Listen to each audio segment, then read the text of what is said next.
ಮೊದಲು ವೈದೇಹಿ ಆಸ್ಪತ್ರೆಗೆ ಚಿಕಿತ್ಸೆ ಕೂಡ ಪಡಿಸೋದಕ್ಕೆ ದಾಖಲು ಮಾಡಲಾಗಿತ್ತು. ದೇಶ ಕಂಡಂತಹ ಧೀಮಂತ ನಾಯಕ ಪತ್ನಿ ಹಾಗೂ ಇಬ್ಬರು ಮಕ್ಕಳನ್ನ ಬಿಟ್ಟು ಇವತ್ತು ವಿಧಿವಶರಾಗಿದ್ದಾರೆ.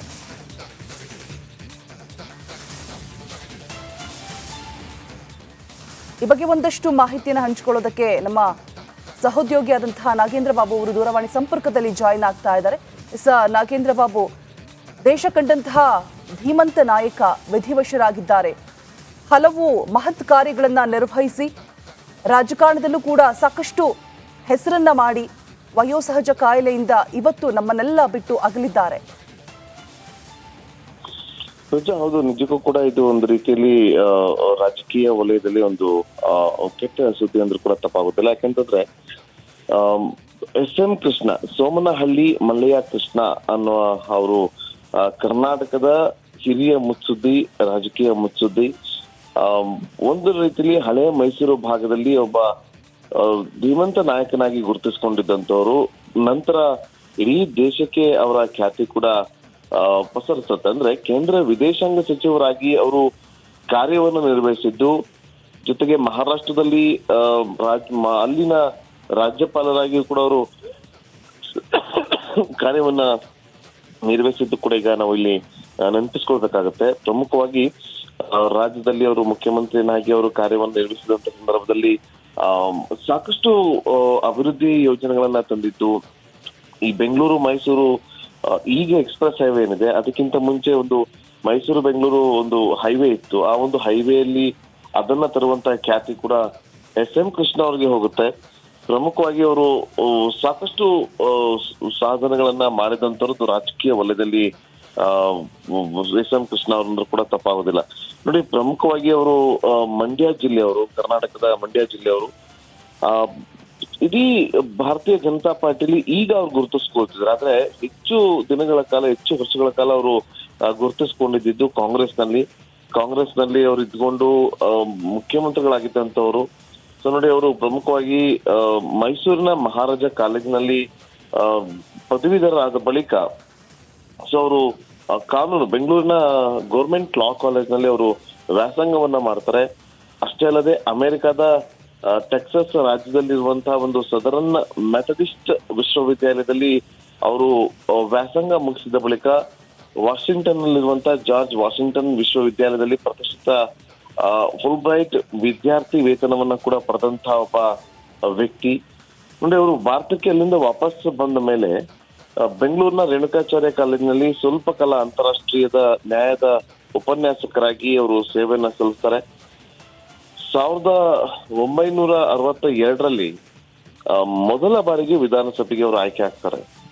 ಸೊ ಅದಾದ ಬಳಿಕ 1968ರ ಸಂದರ್ಭದಲ್ಲಿ ಲೋಕಸಭೆಗೂ ಕೂಡ ಅವರು ಚುನಾಯಿತರಾಗಿದ್ರು.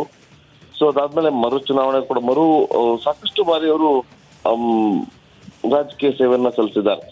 ನೋಡಿ, ಪ್ರಮುಖವಾಗಿ ಅನೇಕ ವಿಚಾರಗಳನ್ನ ಇವತ್ತು ನಾವಿಲ್ಲಿ ಪ್ರಸ್ತಾಪ ಮಾಡ್ತಾ ಹೋದ್ರೆ ಎಸ್.ಎಂ. ಕೃಷ್ಣ ಅವರ ಸೇವೆ ರಾಜ್ಯಕ್ಕೆ ಸಾಕಷ್ಟು ಆಗಿದೆ. ಆದ್ರೆ ಇವತ್ತು ಅವರು ಇನ್ನಿಲ್ಲ ಅನ್ನುವ ವಿಚಾರ ನಿಜಕ್ಕೂ ಕೂಡ ಸಾಕಷ್ಟು ಜನರಿಗೆ ಎಲ್ಲೋ ಒಂದ್ ಕಡೆ ತೀವ್ರ ಬೇಸರದ ಸಂಗತಿ ಅಂದ್ರೂ ಕೂಡ ತಪ್ಪಾಗೋದಿಲ್ಲ. ಅರುಷಾ, ನಾಗೇಂದ್ರ ಬಾಬು, ಈಗ ಏಪ್ರಿಲ್ 29ಕ್ಕೆ ಅಂದ್ರೆ 4 ತಿಂಗಳ ಕಾಲ ಮಣಿಪಾಲ ಆಸ್ಪತ್ರೆಯಲ್ಲಿ ಇವರಿಗೆ ಚಿಕಿತ್ಸೆ ಕೂಡ ನೀಡಲಾಗ್ತಾ ಇತ್ತು.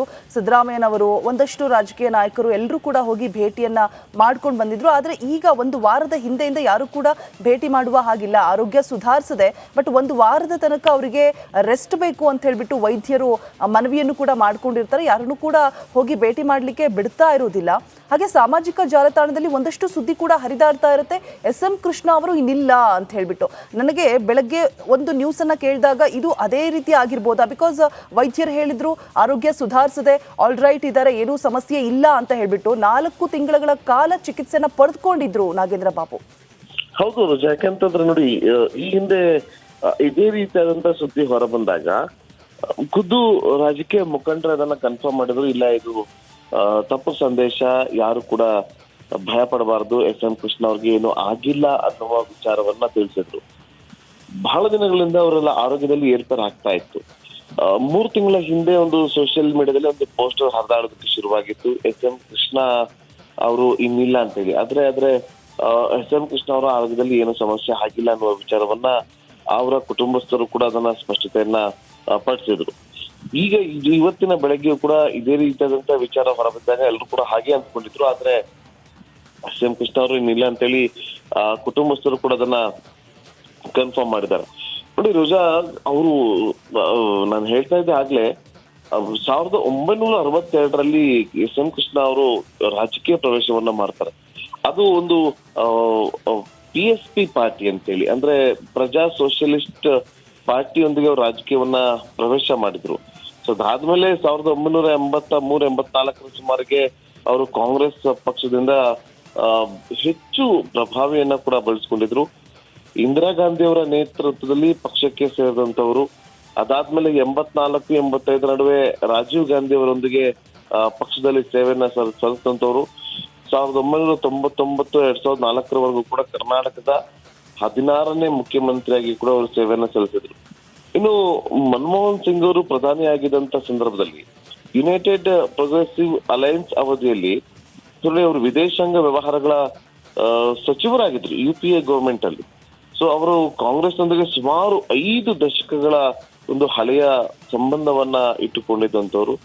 ಈಗ ಬಿಜೆಪಿಯಲ್ಲಿ ಗುರುತಿಸ್ಕೊಂಡಿದ್ದಾರೆ. ಅಂದ್ರೆ ಒಂದು ಕಳೆದ 5-6 ವರ್ಷಗಳಿಂದ ಎಸ್ ಎಂ ಕೃಷ್ಣ ಅವರು ಬಿಜೆಪಿಯಲ್ಲಿ ಅವರು ಗುರುತಿಸ್ಕೊಂಡಿದ್ರು. ನೋಡಿ, ಇನ್ನೊಂದು ಬಹಳ ಪ್ರಮುಖವಾದಂತ ವಿಚಾರ ಅಂತಂದ್ರೆ ಮಂಡ್ಯ ಲೋಕಸಭಾ ಚುನಾವಣೆಯಲ್ಲಿ ಒಬ್ಬ ಬಹಳ ಪ್ರಮುಖವಾದಂತ ಪಾತ್ರವನ್ನ ವಹಿಸ್ತಾ ಇದ್ದಿದ್ದು ಯಾರು ಅಂತಂದ್ರೆ ಅದು ಎಸ್ ಎಂ ಕೃಷ್ಣ ಅವರು.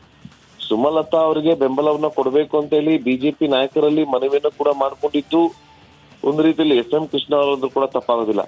ಈ ರೀತಿಯಾಗಿ ಸಾಕಷ್ಟು ಅವರ ಬಗ್ಗೆ ಮಾತಾಡ್ತಾ ಹೋದ್ರೆ ಇಡೀ ದಿನವೇ ಸಾಲೋದಿಲ್ಲ ಅಂತ ಒಬ್ಬ ರಾಜಕೀಯ ಮುತ್ಸುದ್ದಿ ಇವತ್ತು ಇಲ್ಲ ಅನ್ನೋ ಸುದ್ದಿ ನಿಜಕ್ಕೂ ಕೂಡ ರಾಜಕೀಯ ವಲಯದಲ್ಲಿ ಒಂದ್ ರೀತಿಲಿ ಬರಸಿಡಿಲಿನಂತೆ ಬಂದಿರುವಂತ ಸುದ್ದಿ ಅಂದ್ರೂ ತಪ್ಪಾಗೋದಿಲ್ಲ ರೋಜಾ. ಇನ್ನು ವಯೋಸಹಜ ಕಾಯಿಲೆಯಿಂದ ಬಳಲ್ತಾ ಇದ್ದಿದ್ದಂಥದ್ದು, ಬಳಿಕ ಶ್ವಾಸಕೋಶದ ಸೋಂಕು ಕಾಣಿಸ್ಕೊಂಡ ಬಳಿಕ ಮಣಿಪಾಲ್ ಆಸ್ಪತ್ರೆಗೆ ದಾಖಲಾಗಿರ್ತಾರೆ.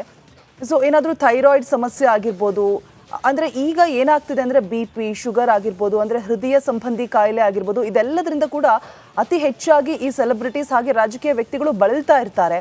ಸೊ ಇವರಿಗೆ ಅದು ಯಾವುದು ಕೂಡ ಮೆನ್ಷನ್ ಆಗಿರಲಿಲ್ಲ. ಬಟ್ ಶ್ವಾಸಕೋಶದ ಸಮಸ್ಯೆ ಅನ್ನುವಂಥದ್ದು ಮಾತ್ರ ಹೈಲೈಟ್ ಆಗಿದೆ ನಾಗೇಂದ್ರ ಬಾಬು ಅವರೇ. ಸೊ ಈ ಬಗ್ಗೆ ಹೆಚ್ಚಿನ ಮಾಹಿತಿ ಸಿಗಬಹುದಾ ಅಂತ ಹೇಳ್ಬಿಟ್ಟು, ಅಂದರೆ ಯಾವೆಲ್ಲ ಒಂದು ಗುಣಲಕ್ಷಣಗಳು ಕಾಣಿಸ್ಕೊಳ್ತಾ ಇತ್ತು, ಹೇಗೆ ಸಫರ್ ಮಾಡ್ತಾ ಇದ್ರು, ಟ್ರೀಟ್ಮೆಂಟ್ ಸಂದರ್ಭದಲ್ಲಿ ಹೇಗೆ ಅದರಿಂದೆಲ್ಲ ಹೊರಗೆ ಬಂದಿದ್ರು, ಯಾವೆಲ್ಲ ಸೂಚನೆಯನ್ನ ಡಾಕ್ಟರ್ಸ್ ನೀಡಿದ್ರು ಅಂತ ಹೇಳ್ಬಿಟ್ಟು. ರಜಾ, ನೋಡಿ, ಅವರು ಆರೋಗ್ಯದಲ್ಲಿ ಏರ್ಪೇರ್ ಆಗ್ತಾ ಇತ್ತು ಬಹಳ ದಿನಗಳಿಂದ. ಅಕ್ಟೋಬರ್ ತಿಂಗಳಲ್ಲಿ ಅವ್ರಿಗೆ ವಯೋಸಹಜ ಅನಾರೋಗ್ಯ ಸಮಸ್ಯೆ ಎದುರಾಗುತ್ತೆ. ತಕ್ಷಣ ಅವರನ್ನ ಮಣಿಪಾಲ್ ಆಸ್ಪತ್ರೆಗೆ ದಾಖಲು ಮಾಡಿದ್ರು.